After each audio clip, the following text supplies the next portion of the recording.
ಇವತ್ತು evening walk ಹೋಗೋಣ ಅಂತ ಫ್ರೆಂಡ್ನ ಕರೆದೆ. ಈವ್ನಿಂಗ್ ವಾಕ್ ಹೋಗೋಣ ಅಂತ ಹೋದ್ವಾ, ಪಾರ್ಕ್ಗೆ ಹೋದ್ವಿ ವಾಕ್ ಮಾಡೋಣ ಅಂತ.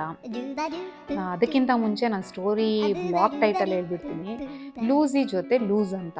ಯಾಕಂತೀರಾ? ಮುಂದೆ ನೋಡ್ತಾ ಇರಿ, ನಿಮ್ಗೆ ಗೊತ್ತಾಗುತ್ತೆ. ನಮ್ಮ ಪಾರ್ಕಲ್ಲಿ ಒಂದು ಹೊಸ ಫ್ರೆಂಡ್ ಸಿಕ್ತು. ಆ ಫ್ರೆಂಡ್ ಹೆಸರೇ ಲೂಸಿ. ಈ ಫ್ರೆಂಡೇ ಅದು.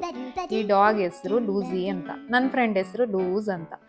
ಅದ್ರ ಜೊತೆ ಸೇರ್ಕೊಂಡು ಅವಳು ಲೂಸ್ ಆಗ್ಬಿಟ್ಟು ವಾಕ್ ಮಾಡೋದ್ ಬಿಟ್ಟು ಲೂಸಿ ಜೊತೆನೇ ತಿರುಗ್ತಾ ಇದ್ಲು. ಎಲ್ಲೋಗೋ ಅದ್ರನ್ನೇ ಮುದ್ದಾಡ್ಸ್ಕೊಂಡು ಕುತ್ಕೊಂತಾ ಇದ್ಲು. ನನಗ್ ಗೊತ್ತಾಗೋಯ್ತು ಇವತ್ತು ವಾಕ್ ಕತೆ ಮುಗೀತು ಅಂತ. ನನ್ಗೂ ಕೊಟ್ಲು, ಇಟ್ಕೊಳೆ ಮಾತಾಡ್ಸಿ ಅಂತ. ನಾನು ಫಸ್ಟೇ ನಾಯಿ ಅಂದ್ರೆ ಭಯ, ನಾಯಿ ಅಂದ್ರೆ 3 ಅಡಿ ದೂರ ಇರ್ತೇನೆ. ಹಂಗೂ ಹಿಂಗೂ ಕೊಟ್ಲು. ಅದೇನೋ ಪಾಪ ಸೈಲೆಂಟ್ ಆಗಿತ್ತು, ಏನು ಮಾಡ್ತಾ ಇರ್ಲಿಲ್ಲ ಪಾಪ. ಅದು ಅವಳು ಹೇಳ್ದಂಗೆಲ್ಲ ಕೇಳ್ತಾ ಇತ್ತು. ಬಟ್ ನನ್ಗಂತೂ ಫುಲ್ಲು ಭಯ. ಅದು ಇಟ್ಕೊಳಕ್ ಹೋದ್ರೆ ಓಡುತ್ತೆ.